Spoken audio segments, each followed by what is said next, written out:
Saya ajak Bapak Ibu Saudara sekalian untuk mengambil waktu sejenak mempersiapkan diri, dan jikalau ada yang punya Alkitab boleh mempersiapkan Alkitabnya, dan kita akan dilayani dengan firman Tuhan yang akan disampaikan oleh hambanya, seorang hamba Tuhan yang mendedikasikan dirinya, hidupnya kepada Tuhan dalam pelayanan, Evangelis Musa Bemi STH. Baik, kita akan mendengarkan kebenaran firman Tuhan. Namun sebelumnya, mari kita bersatu dalam doa. Segala pujian, syukur, hormat, kemuliaan hanya bagimu Bapa di sorga, Allah yang kami puji, Allah yang kami sembah. Dalam nama Tuhan Yesus Kristus, Tuhan dan Juru Selamat kami hidup. Kami bersyukur pada kesempatan pagi hari ini Tuhan masih memberikan kami napas kehidupan, kekuatan, kesehatan, sehingga kami boleh dapat melakukan aktivitas kami di saat pagi hari ini, ya Tuhan. Bapa di sorga, di saat pagi hari ini kami akan bersama-sama belajar merenungkan kebenaran firman Tuhan. Biarlah Tuhan Yesus Engkau mengurapi setiap hati dan pikiran kami, sehingga kehidupan kami boleh diberkati oleh kebenaran firman Tuhan. Terima kasih Bapa di sorga, Engkau mengurapi hamba-Mu yang akan menyampaikan kebenaran firman Tuhan dengan kuasa-Mu, sehingga hamba-Mu boleh dapat menyampaikan kebenaran firman Tuhan sesuai dengan kehendak dan rencana Tuhan saja. Bahkan nama Tuhan Yesus saja yang dapat dipermuliakan. Terpujilah nama Tuhan kekal selama-lamanya. Dalam nama Tuhan Yesus Kristus kami berdoa dan mengucap syukur. Amin. Salam, selamat pagi Bapak Ibu Saudara yang dikasihi oleh Tuhan. Di saat pagi hari ini kita akan bersama-sama merenungkan kebenaran firman Tuhan yang terdapat dalam kitab Filipi pasal 2 ayat 1 hingga ayatnya yang kelima. Saya sekali lagi, Filipi pasal 2 ayat 1 hingga ayatnya yang kelima. Kalau Bapak Ibu Saudara sudah menemukannya, saya akan membacakannya. Bapak Ibu boleh dapat menyimaknya dalam hati masing-masing. Lembaga Alkitab memberikan judul atau perikop pembacaan, yaitu nasihat supaya bersatu dan merendahkan diri seperti Kristus. Ayat pertama demikian kebenaran firman Tuhan. Jadi karena dalam Kristus ada nasihat, ada penghiburan kasih, ada persekutuan roh, ada kasih mesra dan belas kasihan. Karena itu sempurnakanlah sukacitaku dengan ini. Hendaklah kamu sehati sepikir dalam satu kasih, satu jiwa, satu pikiran, dalam satu tujuan, dengan tidak mencari kepentingan sendiri atau puji-pujian yang sia-sia. Sebaliknya, hendaklah dengan rendah hati yang seorang menganggap yang lain lebih utama daripada dirinya sendiri. Dan janganlah tiap-tiap orang hanya memperhatikan kepentingannya sendiri, tetapi kepentingan orang lain juga. Hendaklah kamu dalam hidupmu bersama menaruh pikiran dan perasaan yang terdapat juga dalam Kristus Yesus. Dari nats kebenaran firman Tuhan yang telah kita baca secara bersama-sama, ada sebuah tema renungan yang kita akan merenungkan di saat pagi hari ini, yaitu kerendahan hati dalam satu visi. Nah, kalau kita berbicara tentang visi, Bapak Ibu Saudaraku yang dikasihi oleh Tuhan, ini berbicara tentang pelayanan, pekerjaan yang Tuhan percayakan di dalam setiap kehidupan kita, pribadi lepas pribadi. Kita sekarang ada di tengah-tengah pekerjaan kita. Kita sekarang ada di tengah-tengah pelayanan kita. Tetapi kalau tidak ada sebuah kerendahan hati, maka akan terjadi sebuah kekacauan, akan terjadi sebuah kehancuran, bahkan akan terjadi kekomplikan di tengah-tengah pelayanan kita. Sehingga pelayanan kita akan menjadi hampa dan sia-sia di hadapan Tuhan. Tetapi kerendahan hatilah yang membawa kita kepada satu kebenaran. Kerendahan hatilah yang membawa kita kepada satu sukacita yang berasal daripada Tuhan. Oleh sebab itu, dalam ayat yang telah kita baca dari ayat 1 hingga ayatnya yang keempat, ada sebuah desakan untuk bersatu dengan bersikap saling merendahkan diri. Ayat-ayat ini memperlihatkan kepada kita desakan terkuat demi persatuan orang Kristen yang oleh banyak orang Kristen masih masa kini tampaknya tidak ditanggapi secara serius. Oleh sebab itu banyak sekali terjadi perpecahan di tengah-tengah pelayanan. Di saat pagi hari ini kita akan belajar dua hal penting di tengah-tengah pelayanan atau pekerjaan yang sedang kita kerjakan. Kerendahan hati dalam satu visi. Yang pertama yaitu hidup dalam kesatuan dengan Kristus. Kita lihat di ayatnya yang pertama di sana katakan, jadi karena dalam Kristus ada nasihat, ada penghiburan kasih, ada persekutuan roh, ada kasih mesra dan belas kasihan. Nah, mengapa kita harus hidup dalam kesatuan dengan Kristus? Karena di sini dikatakan dalam Kristus ada nasihat, ada penghiburan, ada kasih dan persekutuan roh, ada kasih mesra dan belas kasihan. Di sana ada kata nasihat. Bapak Ibu Saudaraku yang dikasihi oleh Tuhan, nasihat bisa berbicara tentang penghiburan atau desakan. Jadi kata ini bisa berarti penghiburan yang diperoleh di dalam Kristus harus dibagikan kepada orang lain, atau kita menerima desakannya untuk bersatu. Kalau kita lihat dalam Yohanes pasal 15 ayat 1 hingga ayatnya yang ke-11, di sana menjelaskan jika kita mengenal berkat dari kasih-Nya, kita harus memperlihatkannya kepada semua orang tanpa terkecuali dan tanpa membeda-bedakan satu sama lain. Semua sama di hadapan Tuhan. Oleh sebab itulah kita bagaimana untuk dapat mengerjakan sebuah pelayanan yang dipercayakan kepada kita, atau pekerjaan yang sudah diberikan untuk menjadi tanggung jawab kita. Marilah kita mengerjakannya dengan sebuah kerendahan hati. Disitulah maka akan terpancar sebuah sukacita hadir di tengah-tengah pelayanan kita.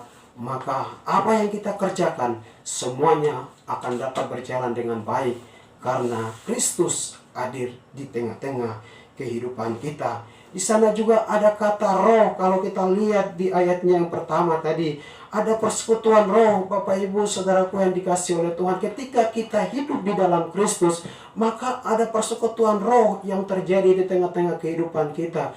Persekutuan roh ini bukan berarti berbicara mengenai kita harus berbahasa roh dan lain sebagainya, tetapi ini bagaimana kita membangun roh kita di dalam persekutuan yang intim dengan Tuhan. Ketika kita hidup di dalam persekutuan roh, maka kita akan mengerjakan pelayanan kita dengan semaksimal mungkin, tanpa ada beban, tanpa ada masalah, tanpa ada ikatan yang membuat kita semakin depresi, semakin merasa tidak mampu. Tetapi ketika kita hidup di dalam persekutuan roh dan merendahkan diri di hadapan Tuhan, maka kita mampu untuk bisa mengerjakan segala sesuatu yang menjadi tanggung jawab di dalam setiap kehidupan kita. Nah, Bapak Ibu Saudaraku yang dikasihi oleh Tuhan, biarlah setiap kita memiliki kerendahan hati di tengah-tengah pelayanan kita, sehingga kita bisa dapat mengerjakan semuanya itu hanya untuk dapat mempermuliakan nama Tuhan. Di sini, lalu jika kita mengenal kasih mesra dan belas kasihan dalam Kristus, ini seharusnya menjadi ciri atau gaya hidup dalam seluruh kehidupan kita untuk membangun hubungan kita dengan orang lain. Karena dalam setiap kehidupan kita tentunya akan mencerminkan gaya hidup kita. Kalau kita sebagai orang Kristen yang mempunyai Allah, yang dimana Kristus tinggal dalam setiap kehidupan kita, marilah kita hidup di dalam sebuah kerendahan hati itu. Karena di tengah-tengah pelayanan ada banyak tantangan, ada banyak godaan yang membuat iman kita semakin lemah. Tetapi ketika kita hidup di dalam kerendahan hati, maka dengan kerendahan hati itu akan membawa kita kepada sebuah kebenaran. Itu hal yang pertama, Bapak Ibu Saudaraku yang dikasihi oleh Tuhan. Kerendahan hati dalam satu visi yang pertama, yaitu hidup dalam kesatuan dengan Kristus. maka kita akan tinggal dalam sukacita dan damai sejahtera untuk tetap melayani, dan melayani. Hal yang kedua yaitu hidup dalam kesehatian, tidak mementingkan diri sendiri. Kita lihat di ayatnya yang kedua dan ayatnya yang ketiga, kebenaran firman Tuhan mengatakan, karena itu sempurnakanlah sukacitaku dengan ini, hendaklah kamu sehati, sepikir dalam satu kasih, satu jiwa, satu tujuan, dengan tidak mencari kepentingan sendiri atau puji-pujian yang sia-sia. Sebaliknya, hendaklah dengan rendah hati, yang seorang menganggap yang lain lebih utama daripada dirinya sendiri. Bapak, Ibu, Saudaraku yang dikasihi oleh Tuhan, hiduplah dalam kesehatian, tidak mementingkan diri sendiri. Hal ini seringkali terjadi di tengah-tengah pelayanan dan pekerjaan kita, atau di tengah-tengah pelayanan dan pekerjaan di luar sana. Tidak ada sebuah kerendahan hati, tidak ada sebuah kesehatian, maka di situ terjadi sebuah perpecahan dan pertengkaran di tengah-tengah pelayanan. Maka dengan itu akan membuat pelayanan dan pekerjaan kita semakin runtuh di hadapan Tuhan. Hal yang paling penting yang harus kita lihat dari teks ini yaitu berbicara tentang karakter, akal budi atau pikiran yang seringkali kita pakai dalam setiap kehidupan kita tanpa memakai pandangan atau pikiran daripada Tuhan kita Yesus Kristus. Di sini Rasul Paulus tahu benar bahwa pikiran dan sikap adalah dasar dari ucapan dan perbuatan. Jadi menentukan seluruh jalan hidup seseorang. Kalau kita lihat di ayatnya yang kelima dalam Filipi pasal 2 ayat 5. Di sana firman Tuhan mengatakan, hendaklah kamu dalam hidupmu bersama menaruh pikiran dan perasaan yang terdapat juga di dalam Kristus. Jadi Bapak, Ibu, Saudaraku yang dikasihi oleh Tuhan, hal ini perlu digarisbawahi pada zaman ketika ada penekanan besar pada perasaan dan pengalaman. Kalau kita lihat di dalam Roma pasal 2 ayat 12, pasal 12 ayat 2, Paulus berbicara tentang perubahan hidup yang terjadi oleh pembaruan budi, sehingga kita bisa mengerti apa yang baik, apa yang berkenan dan yang sempurna di hadapan Allah di dalam Kristus Yesus. Seringkali terjadi hal yang dapat mementingkan diri sendiri. Di situ akan timbul sebuah kesombongan yang membawa kita semakin angkuh di hadapan Tuhan. Tetapi perlu diketahui Bapak, Ibu, Saudaraku yang dikasihi oleh Tuhan, hal demikian membawa kita kepada kesia-siaan. Tetapi hiduplah di dalam rendah hati di dalam Kristus Yesus, dan marilah kita mengerjakan setiap pelayanan pekerjaan yang sudah dipercayakan kepada kita tanpa menyalahkan satu sama lain, tanpa membuat diri kita lebih tinggi daripada yang lain. Oleh sebab itu, setinggi-tingginya langit, tetapi lebih tinggi kasih Tuhan di dalam setiap kehidupan kita. Bapak, Ibu, Saudaraku yang dikasihi oleh Tuhan, kepentingan diri sendiri membawa kita kepada satu kehancuran.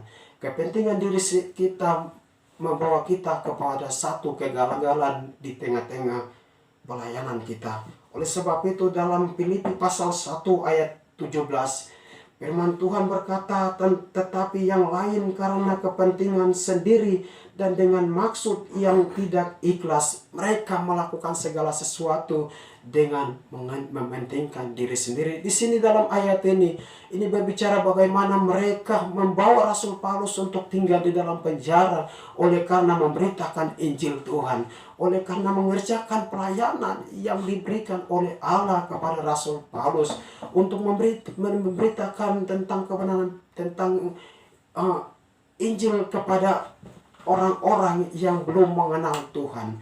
Oleh sebab itu Bapak, Ibu, Saudaraku yang dikasihi oleh Tuhan, kepentingan diri sendiri dan bisa berarti semangat membawa kita kepada sebuah perpecahan. Dan pujian yang sia-sia adalah musuh persekutuan dan menghalangi persatuan. Ada cara-cara realitis untuk mengatasinya, yaitu dengan menganggap yang lain lebih utama daripada diri sendiri, yang berarti melihat kelebihan dan karunia orang lain, serta menyadari kelemahan, kegagalan, dan keterbatasan diri kita sendiri, sebagaimana kita lihat di dalam diri orang lain.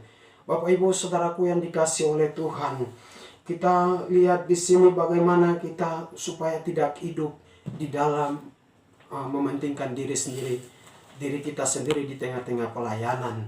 Di sini adalah satu perintah yang diberikan oleh Rasul Paulus kepada rekan-rekan pelayanannya ketika mereka melayani di kota Filipi atau jemaat yang ada di Filipi, untuk bagaimana mereka hidup di dalam sebuah kerendahan hati. Bapak Ibu Saudaraku yang dikasihi oleh Tuhan, kita belajar lihat dari teladan Yesus Kristus. Di sini bagaimana dalam hal ini Paulus mendorong para sahabatnya di Filipi hidup rendah hati sehingga memiliki persekutuan dan kesatuan yang sejati adalah dengan mengingatkan mereka akan teladan Kristus. Yang menjadi pertanyaannya mungkin bagi setiap kehidupan kita, apa yang menjadi teladan Kristus di dalam setiap kehidupan kita?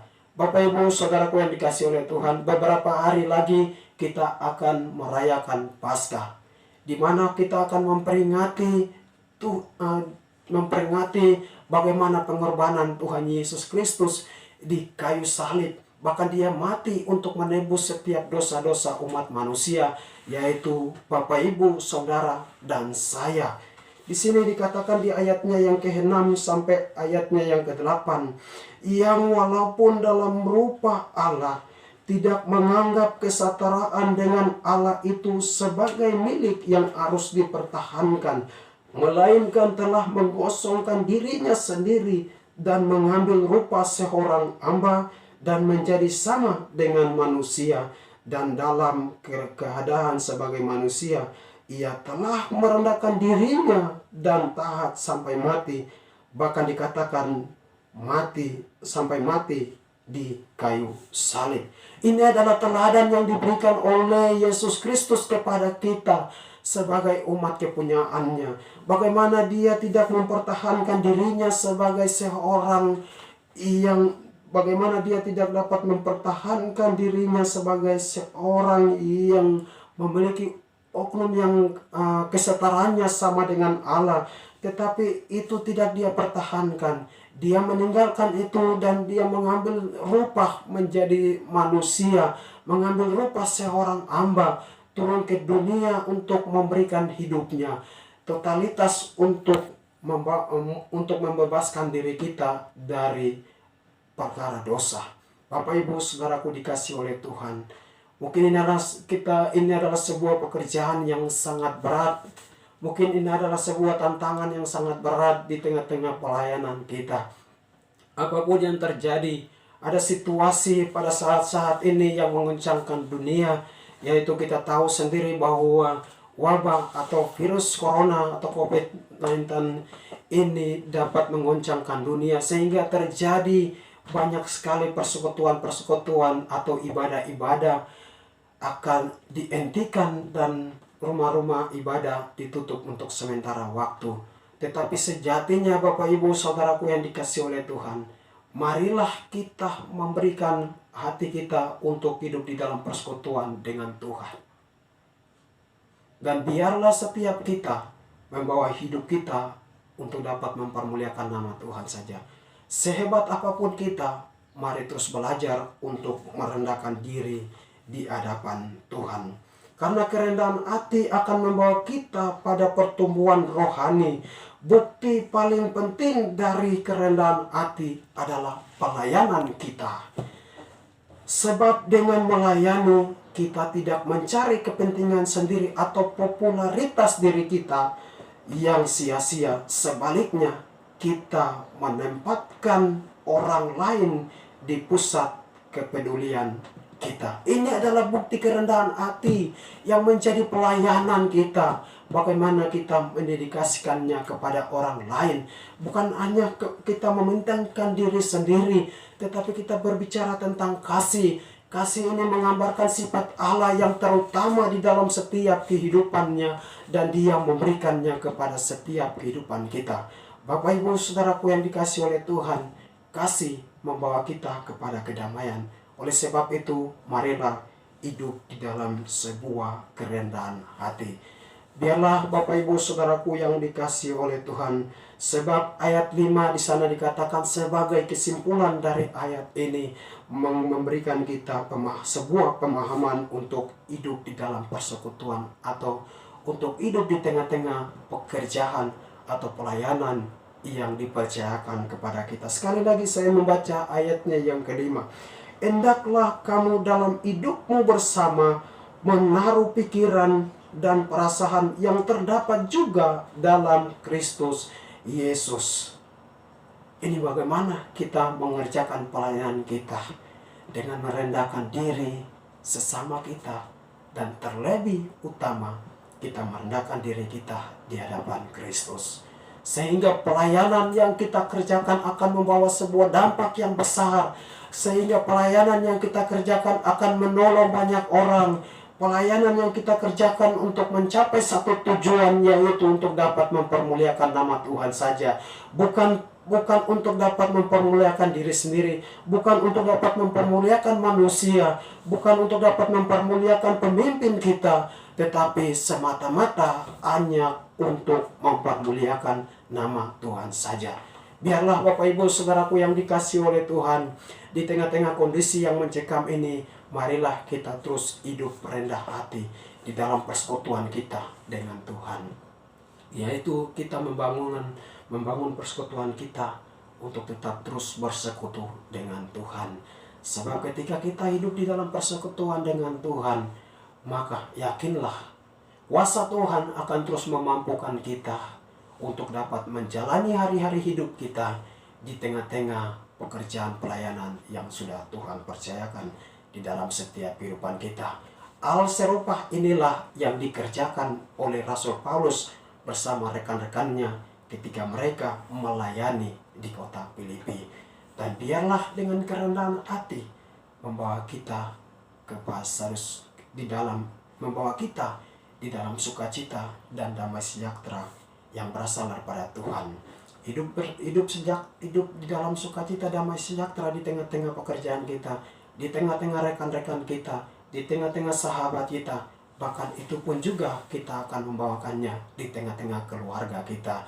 Dan biarlah semuanya hanya untuk dapat mempermuliakan nama Tuhan. Shalom, Tuhan Yesus memberkati.